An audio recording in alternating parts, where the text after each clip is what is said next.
Idol, nandito tayo sa gilid ng 7-Eleven. Ayan ang treasure ng isang munisipyo. Ayan, nasa 7-Eleven tayo, idol. Dito tayo para makita tayo ng detalye. Ayan, papasok na tayo sa highway, idol. Ito yung mga nagtitinda. Ayan.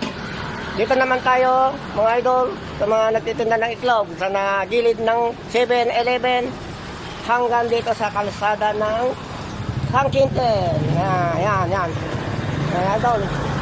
Para makuha tayo ng detalye. Yan. Ayan, ha. Nasa highway na tayo. Balik tayo sa tindahan para matapos na ang Ayan. Ayan na, kaway na. Kasi doon na rin ng may-ari ng itlogan. Idol. Yan. Okay. Lahat nagdetalye ng